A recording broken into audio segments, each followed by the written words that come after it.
podemos sentar nosotros. O quizás porque piensa que los de adelante son los que les van a preguntar, ¿verdad? Pero hoy voy a preguntar a los que están allá atrás, ¿no? Entonces, no es cierto. Pero están las bancas de adelante, hermanos, adelante, con toda confianza, acérquense. Bueno, vamos a continuar estudiando, meditando el libro de Daniel. Hoy estamos en el capítulo. ¿Qué capítulo nos tocaría? ¿Dónde? 9, exacto. El capítulo 9 nos toca. Recuerden, ya nos falta poquito para terminar el libro de Daniel. He procurado que en cada predicación abordar un capítulo. Pero también he mencionado que el libro de Daniel tiene géneros literarios en el cual se escribió. ¿Se acuerdan cuáles? Uno es narrativo. Del capítulo 1 al capítulo 6 vemos un género literario narrativo. Nos va a contar acerca de Daniel, sus amigos, los reyes de esa zona, de ese lugar. Y nos va a contar cada historia acerca de ellos. Pero entramos al capítulo 7 y ahora, ¿qué género es? Dijimos de qué género era. ¿Se acuerdan? Fieras, símbolos, formas de escribir así, muy, muy raro. Ya no es como el narrativo que nos contaba de Daniel, que fue llevado cautivo en los años tales, ¿no? Nos va narrando la historia. Ahora cambia la manera de escribir del libro de Daniel. Y es que usa un género que se conoce como apocalíptico, ¿sí? Apocalíptico. Quiero que quede grabado. Si tienes donde anotar, anota ahí. El libro de Daniel tiene dos géneros literarios, el género narrativo y el género apocalíptico. Pero pareciera que también Daniel quiere incluir otro género más ahí. Y este es el capítulo 9, nos va a hablar de un género más, podríamos decirlo, aunque un poquito distinto a como lo vemos en los salmos, en proverbios, en cantares, en lamentaciones, en Job. ¿Han escuchado esos libros? ¿En qué género están? Poético, exacto, María. Poético. Esos libros, Job, Salmos, Proverbios, Eclesiastés, Cantares, son géneros poéticos. ¿Por qué son géneros poéticos, hermanos? Fuerte, hermana, a ver. Exacto, un lenguaje figurado. Por ejemplo, los salmos, ¿no? Que Él adiestra mis manos para la batalla, ¿no? ¿De dónde vendrá mi socorro? ¿No? Y cosas así, ¿no? Subiré a tal lugar, si fuere a los cielos, si fuere al fondo del mar, ¿no? Eso es el género literario poético. Y dentro de ese género poético entran algunas oraciones. Algunas oraciones son de tipo poético. Si ustedes leen, por ejemplo, Jonás capítulo 2, que Jonás habla que está en las profundidades allá, que fui hasta el sepulcro, ¿no? Y está orando, dice, desde el vientre de un pez, ¿no? Pero está como contando ahí que las algas me envolvieron y todo eso. Y uno diría, pues, ¿cómo puedo vivir debajo del agua, ¿no? Tanto tiempo. O ahora que pasamos, que fuimos al curso a la ciudad de Oaxaca, veíamos la oración de Ana en 1 de Samuel capítulo 2. También un género poético. Bueno, quería decir que al estudiar el libro de Daniel, el Señor nos muestra estas características que tiene, que nos presenta. Pero también al ir estudiando el libro de Daniel, vamos a encontrar que Daniel es un libro profético. ¿En qué sentido? Bueno, generalmente pensamos que la idea de algo profético es que nos va a predecir el futuro. Nos va a hablar acerca de cosas que van a suceder en el futuro. Y ahí lo relacionamos. Un profeta nos va a hablar de algo del futuro, ¿no? Pero no siempre es así, hermanos. Ya hemos visto que Daniel nos está hablando incluso del tiempo presente, de la circunstancia que está viviendo el pueblo de Israel en Babilonia. Y cómo Nabucodonosor fue engrandecido, pero también fue humillado. Y cómo después su imperio pasó a ser parte de un pueblo distinto, fue sometido por los medos, por los persas. Entonces, vemos que la profecía no solo tiene que ver con sucesos futuros, sino también con las circunstancias presentes. Si nosotros sabemos entender los tiempos, hermanos, bueno, vamos a poder comprender nuestra situación. Pero ¿cómo podemos nosotros entender los tiempos y nuestra situación? ¿Cómo lo vamos a hacer? Bueno, generalmente esperamos que alguien se levante y nos diga, un profeta, y nos diga qué es lo que va a suceder. Es lo que generalmente se ve en nuestro tiempo, en las plataformas sociales, ¿sí? Por el Facebook y todo eso. Vemos que alguien que le predice que le va a suceder esto, que va a hacer aquello. Esperamos que otra persona nos diga. Pero hoy vamos a ver que con Daniel no sucedió así. No vino alguien a decirle lo que iba a suceder en el futuro. O sea, un profeta de manera presente, físicamente, que le haya anunciado. Pero sí, de alguna manera, la profecía lo vio Daniel en las Escrituras. El día de hoy hablaremos de la restauración profética por medio de la palabra de Dios. Ese va a ser el tema. La restauración profética por la palabra de Dios. Y quiero que vayamos a los primeros versículos. Recuerden, yo estoy usando la NBI, les había comentado, y dice de la siguiente manera: corría el primer año del reinado de Darío, hijo de Jerjes, un medo que llegó a ser rey de los babilonios. Cuando yo, Daniel, logré entender este pasaje de las Escrituras, donde el Señor le contó al profeta Jeremías que la desolación de Jerusalén duraría 70 años. ¿A quién leía el profeta Daniel? Al profeta Jeremías, otro profeta en las Escrituras, ¿sí? Daniel por fin comprendió el pasaje del profeta Jeremías. Esto nos revela que Daniel no solo, ¿sí?, oraba 3 veces al día, sino que también seguramente leía 3 veces al día. ¿Habían pensado esto? Quizás nos quedamos solamente en el canto de Daniel, oraba 3 veces al día, o que Daniel oraba en el foso de los leones. Nos quedamos con esas historias que nos contaron los maestros en la escuela dominical, ¿verdad? En la escuela de formación. Pero también hoy Daniel nos dice que entendió por fin el pasaje del profeta Jeremías.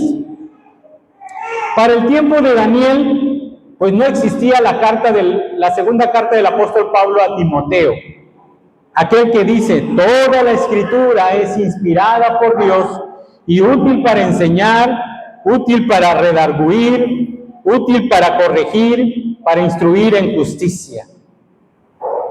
Para el tiempo de Daniel, esta carta no se había escrito. Para el tiempo en que Daniel está escribiendo, está contándonos lo que está sucediendo en su entorno, son 500 años antes que Jesús viniera a este mundo.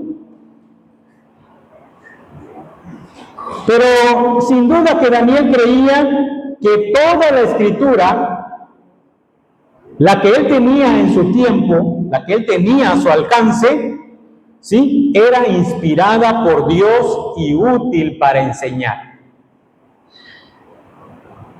Por eso la profecía, como también la conocemos, las escrituras o la Biblia, debe leerse atentamente, debe verse atentamente para poder comprenderla. En la versión Reina Valera que ahorita leíamos de Daniel, dice que me gusta también esa versión porque dice, entendí, por fin entendí lo que dice el profeta Jeremías, ¿sí? En la NBI dice, logré entender, por fin logré entender lo que decía el profeta Jeremías. Daniel fue a la palabra, a su Biblia de su tiempo.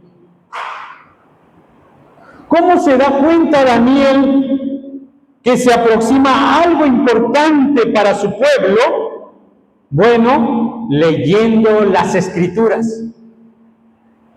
¿Cómo sabemos nosotros por qué están sucediendo las cosas en este tiempo de esta manera? ¿Por qué las circunstancias están así? ¿Y qué nos espera para el futuro? ¿Cómo vamos a entender eso? Leyendo las Escrituras. ¿Habías pensado en eso? Que no podemos interpretar nuestro tiempo y no podemos saber el futuro a menos que leamos la palabra de Dios y que la entendamos. El pasaje no nos dice qué capítulo estaba leyendo de de Jeremías, el profeta Daniel. Pero bueno, el libro profético de Jeremías, seguramente Daniel la había leído. Para el tiempo de Daniel no habían, en las escrituras de su tiempo, no habían capítulos, no habían versículos. Hermanos, la Biblia que tú tienes hoy en día, gracias a hombres, pudieron ponerle capítulos y versículos. Pero los originales de las escrituras no tenían capítulo y no tenían versículos. Incluyendo, no tenían esos títulos que tienen arriba en sus Biblias, ¿sí? Por ejemplo, en el capítulo 9 que estamos de Daniel, en esta versión NBI dice oración de Daniel. ¿Cómo dice en tu Biblia? ¿Así igual dice? Oración de Daniel por su pueblo. Eso tampoco estaba en los originales, hermano. Eso fue puesto muchos años más adelante. ¿Sí? Así que, ¿te imaginas tener la Biblia así, sin capítulos, sin versículos? Suena interesante, ¿verdad? Leer así las Escrituras y poder encontrar dónde termina uno con otro. Aquí nos ayuda, como les decía, que Daniel capítulo 9 está dividido en dos. Del versículo 1 al 19 que leímos, nos va a hablar de esa oración de Daniel. Y después del versículo 20 al final, nos va a hablar de la profecía. Por eso hoy no voy a abordar todo el capítulo, solo voy a abordar del versículo 1 al 19. Pero como les decía, ¿qué capítulo será que Daniel estaba leyendo? Bueno, vamos a ver, yo les voy a ayudar, porque me di a la tarea de buscar dónde estaba leyendo Daniel. Capítulo 25 de Jeremías. Jeremías capítulo 25. Versículos 8 al 14. Escuchen nada más lo que dice algunos fragmentos.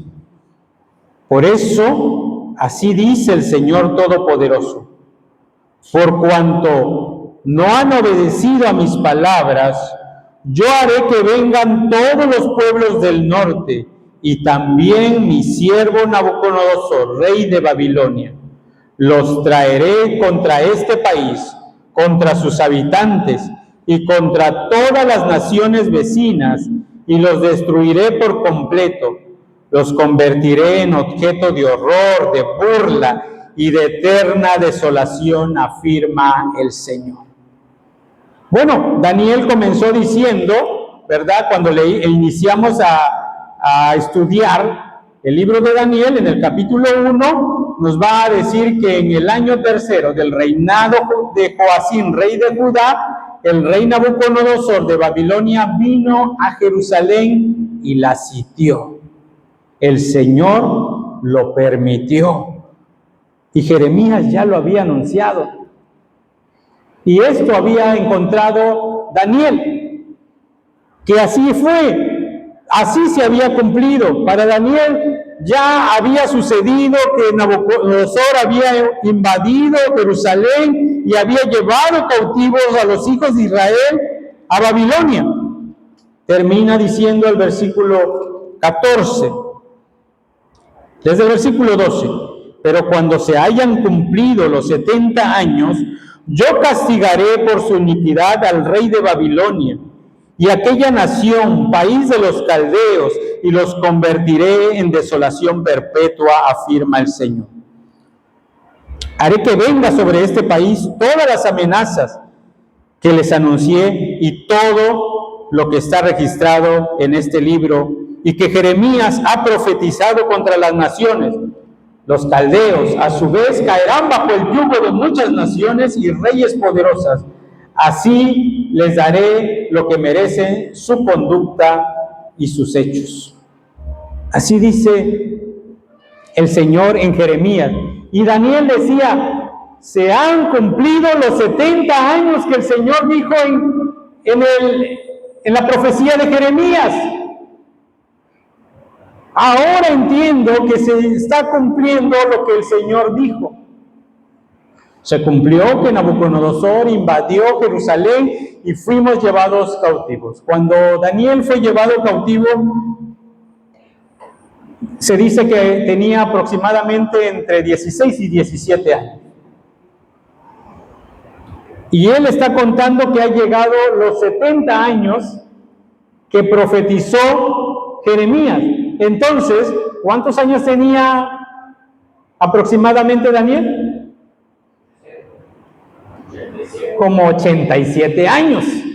Ya no era el muchachito que fue llevado cautivo, pero estaba viendo la promesa del Señor de nuevamente, ¿sí?, liberar a su pueblo. Ahora castigaré a Babilonia, ahora castigaré a Nabucodonosor. Y Daniel vio que Nabucodonosor perdió su reino, ¿sí?, que murió, que ahora vino otro imperio.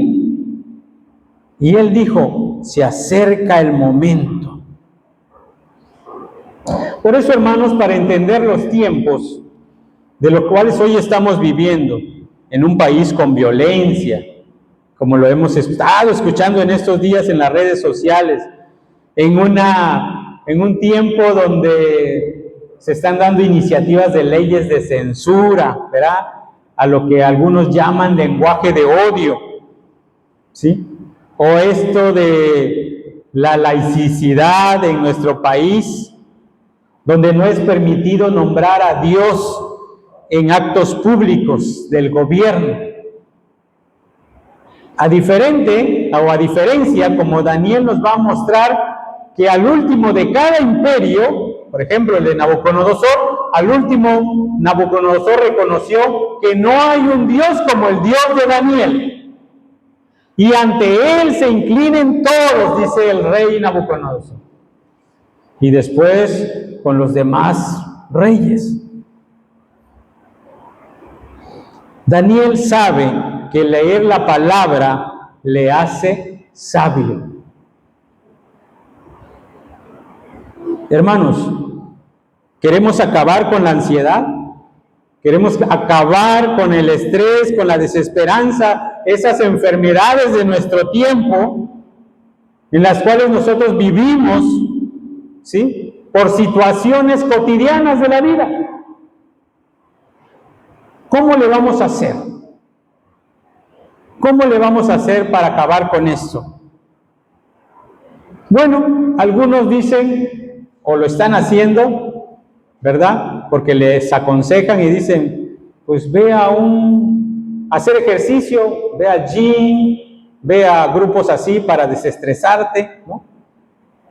Ve ahí para que por todas esas situaciones que estás pasando, tu circunstancia de tu vida, esas ansiedades, esos estrés o esas desesperanzas que tiene, ve al gym, ve a un psicólogo, algún tratamiento que te ayude, sal con tus amigos, toma tiempo, diviértete, distráete en otras cosas.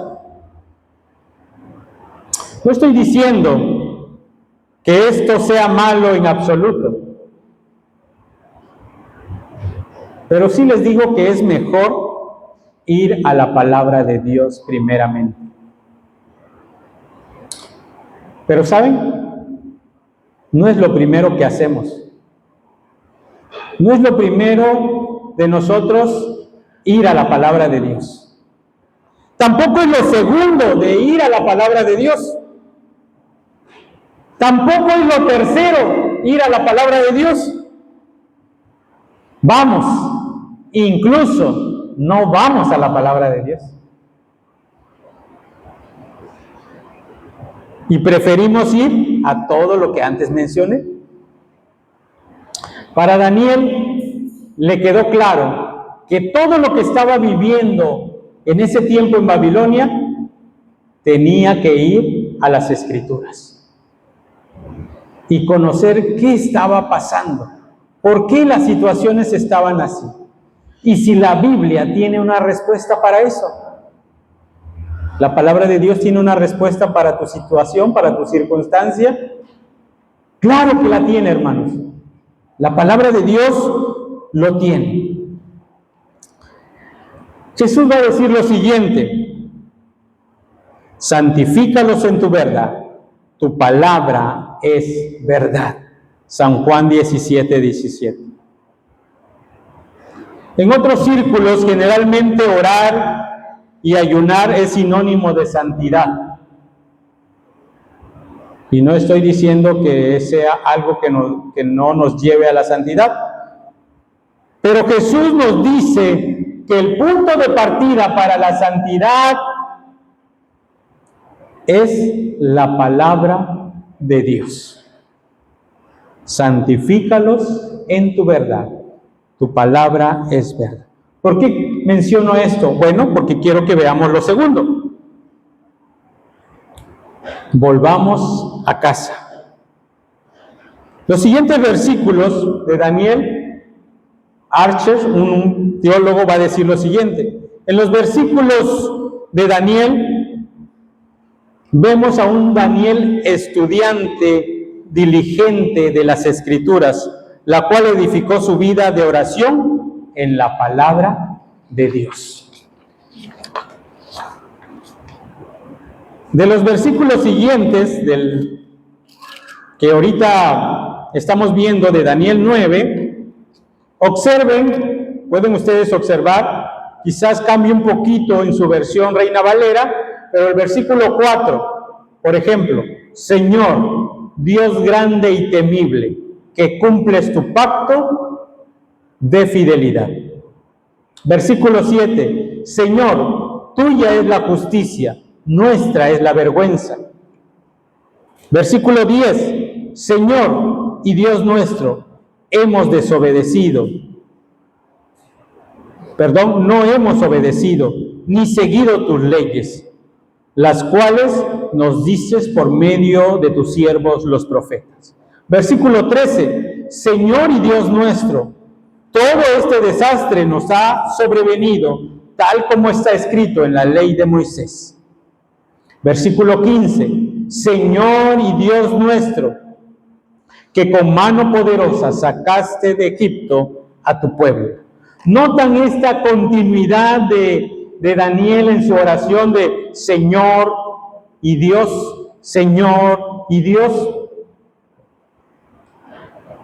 Bueno, Daniel nos deja ver que en medio de esas circunstancias que estaba pasando, de cambios de gobierno, de violencia que se vivía en Babilonia, hay un Señor, hay un señorío, y ese es el señorío del Señor, el señorío de Dios.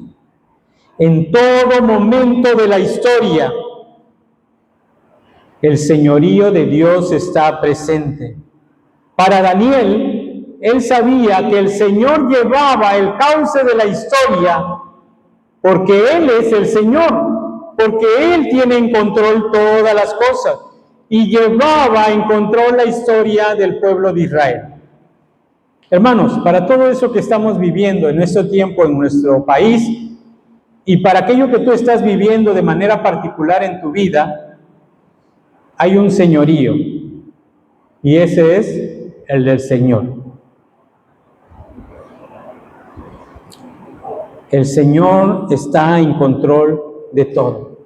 Y Daniel en su oración reconoce eso, que de el Señor es el reino,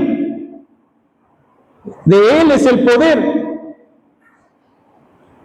Por eso en la oración modelo de Jesús va a decir: vénganos tu reino, hágase tu voluntad, como en el cielo, también en la tierra.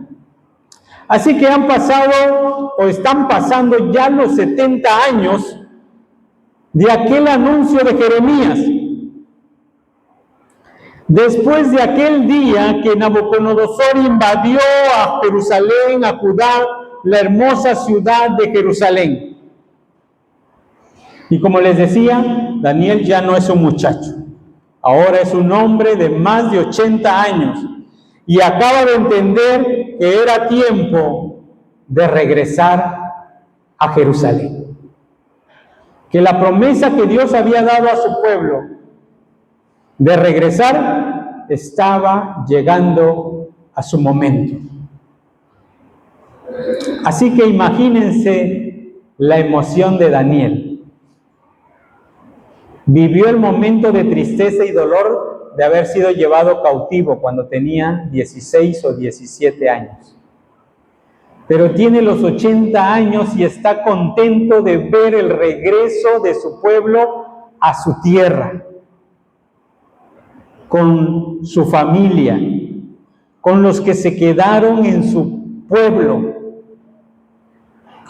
Yo imagino a un Daniel alegre, contento, gozoso, emocionado por escuchar el momento de decir: regresen a Jerusalén, regresen todos los cautivos.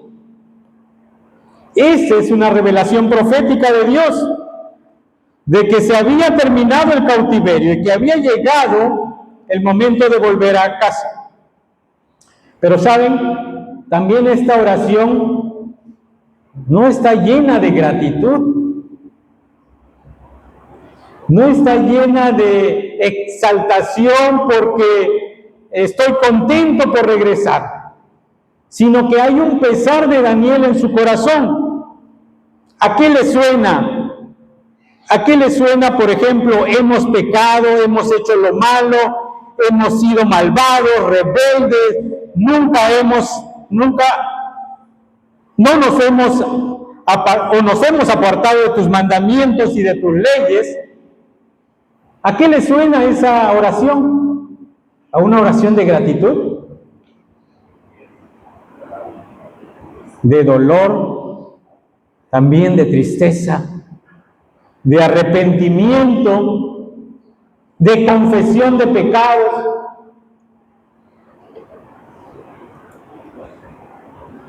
Siguiente, en su oración Daniel nos revela que la restauración no solo tiene que ver con la libertad de la esclavitud, que la restauración no solo tiene que ver con volver a unir las familias, que no solo tiene que ver con regresar a Jerusalén y reconstruir sus casas y la casa de Dios.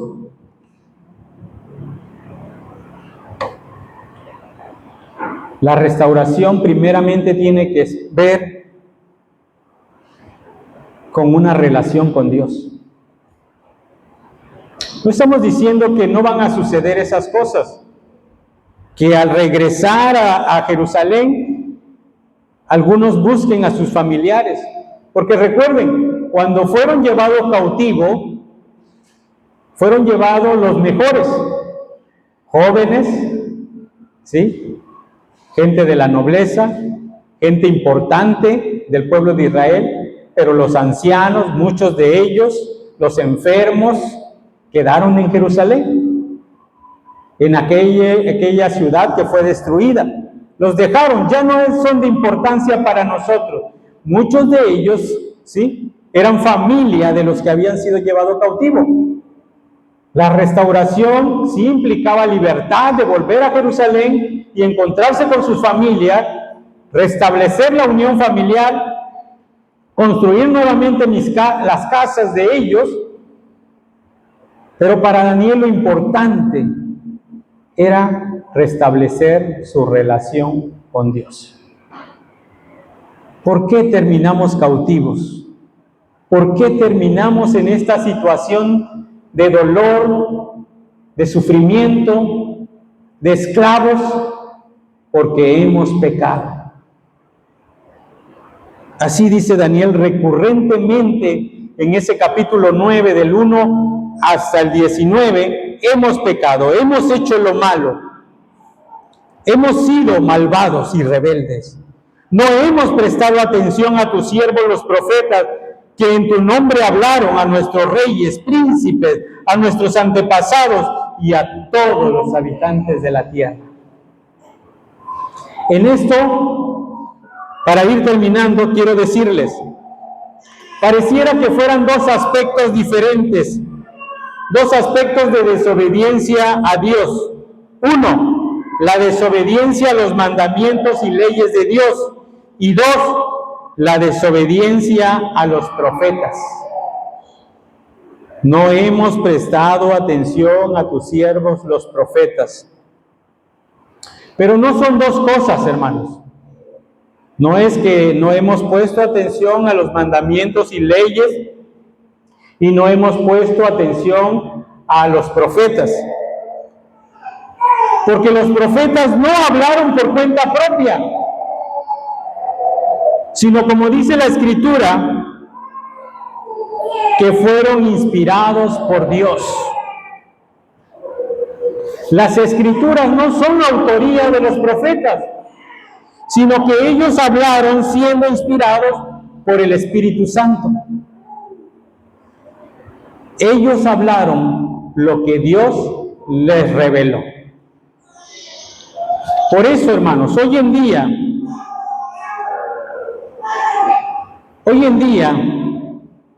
lo que nosotros escuchamos en la predicación o en la enseñanza bíblica no es revelación del pastor, no es revelación de un maestro, de un anciano, es lo que ya el Señor ha revelado en su palabra, la que nosotros transmitimos. Yo no traigo una revelación nueva, traigo la revelación que está en la palabra de Dios, como Daniel había encontrado lo que había dejado el profeta Jeremías. Los pastores, maestros, hablamos lo que ya está revelado. Nada hay nuevo que anunciar. Todo está ya revelado. Revelado por la revelación escrita, valga la redundancia, y también por la revelación encarnada, que es Cristo Jesús. Como Jesús dijo un día en su parábola del rico y Lázaro. ¿Se acuerdan de esa parábola? Del rico y Lázaro, que el rico estaba en el tormento y Lázaro estaba en el seno de Abraham, y que aquel rico decía: Señor, Padre Abraham, manda a Lázaro que moje su punta de sus dedos en agua para que refresque mi lengua en este tormento en el cual me encuentro. Y decía, Padre Abraham, allá con los vivos tengo a hermanos, tengo a 5 hermanos que no quisiera que vengan a este lugar de tormento. Y Abraham le dijo, a Moisés y a los profetas tienen. Si no oyen a Moisés y a los profetas, ni aún se convencerán si alguno se levantare de los muertos. Porque el rico decía, Señor, pero si tú mandas uno de entre los muertos, mis hermanos se van a convertir. Y Abraham decía, a Moisés y a los profetas tienen. En otras palabras, los escritos de Moisés y los escritos de los profetas. Y aun cuando un muerto se levante, no se van a convertir. ¿Y saben qué? Se levantó un muerto al tercer día, Jesucristo. Y muchos no creyeron que se había levantado de entre los muertos. Hermanos, así como la resurrección es una esperanza, en nuestra oración nosotros esperamos que seamos escuchados y que haya una respuesta a nuestra oración. Daniel esperaba una respuesta de parte de Dios en su oración. No hablamos al aire, no hablamos a un Dios que es sordo, no, tenemos un Dios que escucha nuestros problemas, que está atento a nuestra vida y descansamos en esto. Al final, Daniel va a decir que descansamos en el carácter de Dios, o sea, en su misericordia, en su compasión y en su perdón. Y Dios nos responde en base a nuestros méritos. Mire lo que dice el versículo 9. Pero aún cuando nos hemos rebelado contra ti, tú, Señor nuestro, eres un Dios compasivo y perdonador. Hermanos, nuestra fe inicia con el arrepentimiento de nuestros pecados. Aun cuando nosotros nos hemos rebelado, Señor, yo sé que tú eres un Dios compasivo. Este era el mensaje de Jesús cuando decía, arrepentíos porque el reino de los cielos se ha acercado.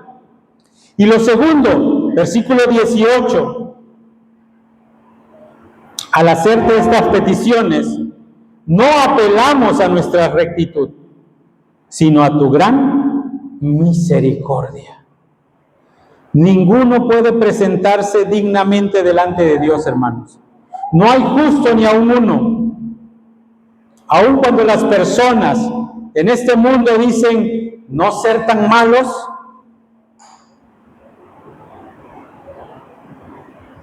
pero yo quiero apelar a un Dios que no mira mi rectitud, que no mira mis atributos, que no mira lo bien que me porto, porque ¿saben? No va a encontrar el Señor eso en nosotros. Somos pecadores, pero sí descansamos en su misericordia, sí descansamos en su compasión y que es perdonador. Y para eso envió a su Hijo, el que fue obediente hasta la muerte, para perdón de nuestros pecados. En conclusión, hermanos, si en estos días acudes al pastor, algún anciano, a tu maestro en la clase, para un consejo, ¿sabes lo que te va a decir? Lo primero que te va a decir es, ¿ya fuiste a la palabra de Dios? Por eso que tú estás pasando, ¿ya fuiste a las Escrituras? Y lo segundo que te va a decir es, si tú le dices, no he ido, ve a la palabra de Dios. Esto no quiere decir que sus consejos de tus hermanos maduros en la fe, no sean importantes, pero primariamente tú y yo tenemos que ir a la palabra de Dios. Si queremos ser restaurados, hermanos, en todas las áreas de nuestra vida, por lo que estemos pasando, por situaciones que estemos pasando, inicia confesando tus faltas, tus pecados, en lo que has fallado, como Daniel nos muestra en este pasaje. Y tercero, no confíes en tus méritos, hermanos. No es que te portes bien, o que eres un buen cristiano o una buena cristiana. Solo confía en la misericordia de Dios, en que Dios es compasivo, en que Dios es misericordioso y que el Señor nos perdona todos nuestros pecados. Que el Señor les bendiga. Vamos a orar, hermanos.